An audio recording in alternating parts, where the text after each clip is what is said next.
Pete Alvarez, TxDOT Pharr District Engineer.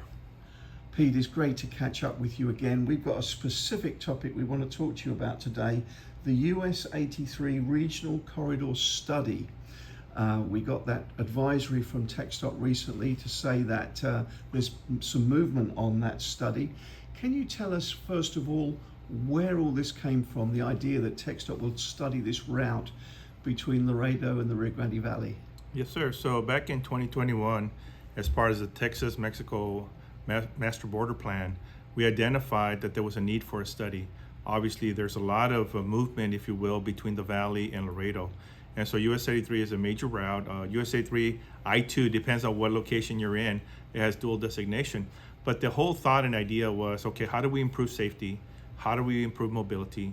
How do we improve rural connectivity while providing economic development opportunities along the route? And then also hurricane evacuation route. US 83 is part of our hurricane evacuation route. And so it all started coming out of a master plan.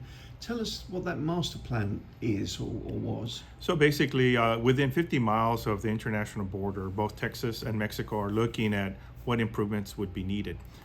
Freight, trade, movement of people and goods, that's what it's all about. And obviously with 14 points of entry here in the Rio Grande Valley going up towards Laredo, we needed to identify what were the future needs, not only short-term, mid-term, but long-term, to be able to adequately move the freight movement between the Valley and Laredo. There were some meetings where you asked for input from the stakeholders, and that input was coming from both sides of the river. I think I attended an event, maybe it was in Reynosa, where you were getting a lot of feedback. TxDOT wanted to hear from local stakeholders. Would that be the same master plan? Yes, that is the same master plan. And so the whole idea here and the purpose of this study is to ensure that we're hearing from the users, right? There's a lot of three-party logistics, if you will, companies that do the trunking and produce and so many various elements of freight and trade, right? And so we wanted to hear from them. What are the challenges that they're facing? Do they have any thoughts and ideas that would help improve the delivery of those goods? And so these studies were done back in 2021 initially, and that's where it was identified that a more in-depth study would be required. We're in the middle of that study now, so we're hoping to gather more information in the coming months and then put this information into a report where we can then evaluate short term, mid-term, and long-term goals for improvements along US 83 I-2.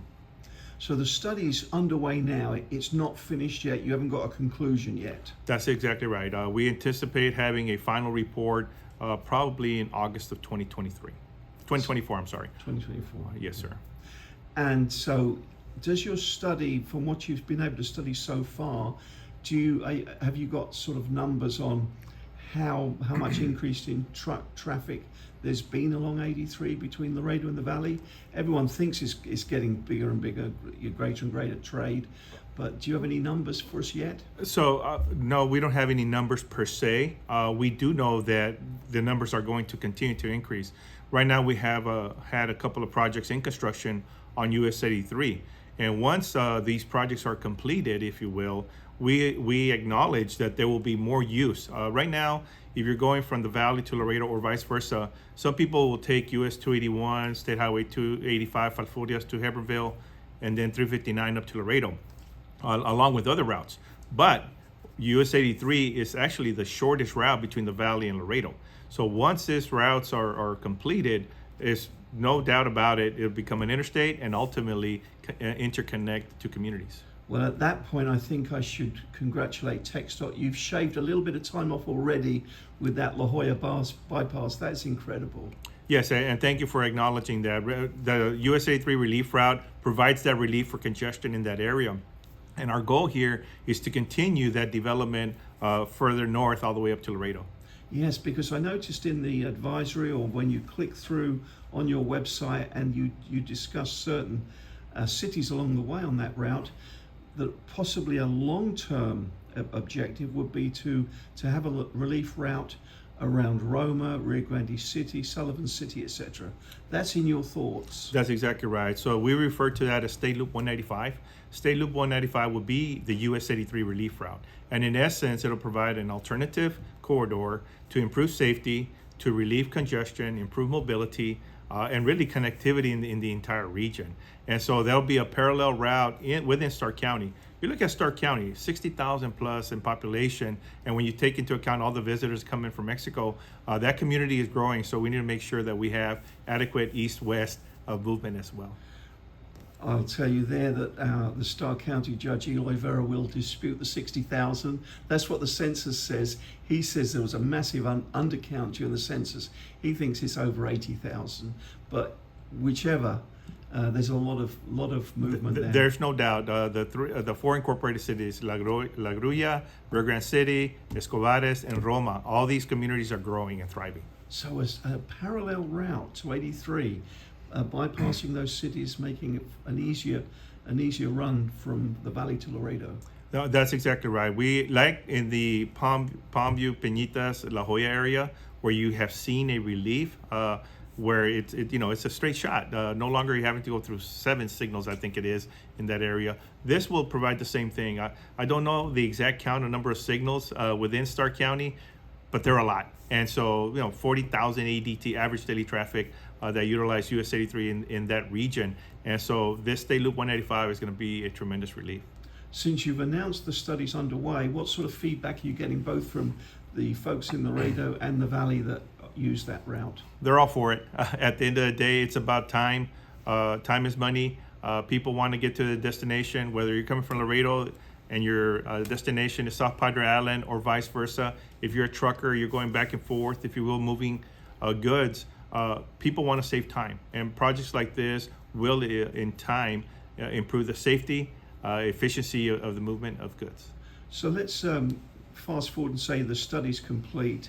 Is the focus then on TxDOT to make recommendations to the legislature for more funding to carry out the conclusion of that study? Let's say that all those relief routes are found to be necessary. Do you have a pot of money set aside for such projects, or will you require more funding to do it? In the grand scheme of things, this study will provide us basically a confirmation. I think we understand that it's needed, but this study will enable us to go to a next step. And the next step is obviously we will look at environmental schematics that would be needed in multiple segments. I mean, this corridor is 174 miles long from Harlingen to Laredo. From Palmview to Laredo, if you will, it's about 130 miles. And so the idea here is we've identified projects already, projects like State Loop 185, the ongoing US 83 project in northern Stark County, a couple of US 83 projects within Zapata County proper. And so we've identified projects already. We're working on those project development, but then it'll help identify what shortfalls we have, what areas would be needed to basically initiate the environmental schematics, and then start looking for funding opportunities as we move forward. When it's all said and done, and the studies out there for public consumption and for the legislators to look at, could we be looking at potentially an expressway, an interstate rather than an expressway, maybe one day an interstate between Laredo and the Valley? Yeah, so Interstate 2, mile marker number 1 is actually in Laredo, and mile marker 174 is in Harlingen. So it's already identified as a future I-2 interstate. Right now, the interstate, the terminus is in Palmview. We will be adding the interstate designation, Peñitas, La Jolla, and towards Sullivan City in the very near future. Our goal is to one day have a complete interstate from the Valley to Laredo. Roughly, what do you think on the time frame for that? So we're going to focus where the population is at now. So here in the Valley, we'll start, if you will, continue through Sullivan, and then Stark County, and then ultimately north. We're going to focus north of Roma, the Loma Blanca area, north of the high school there, for the interstate designation in time. And then Laredo is working their way south. So eventually we're going to meet in Zapata County somewhere, at the Zapata Webb County line for the ultimate destination. To answer your question, it'd be very difficult to identify what kind of time frame. We're going to focus in the urbanized areas first, get those projects done. That's where the highest number of traffic volumes are at, and then we'll close the gap.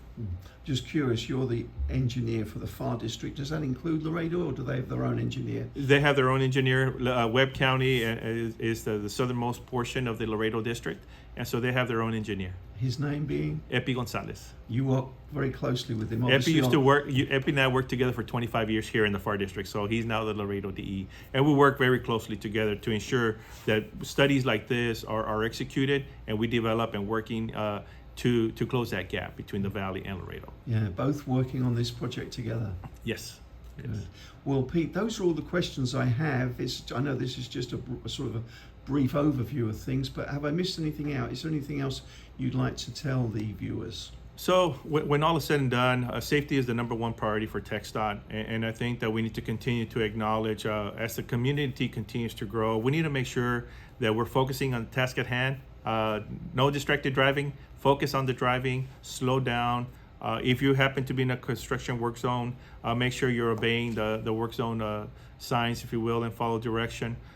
We are working to deliver the transportation system for you. We need your help. Please be respectful for our workers, whether it's TxDOT or contractors. We are doing this to help you, help the community as a whole, and thank you for your support in that whole initiative. The Valley is a beautiful place to live in, growing place, many challenges, but we're ready to step up for those challenges. Pete, thank you very much for today's interview. Yes, sir.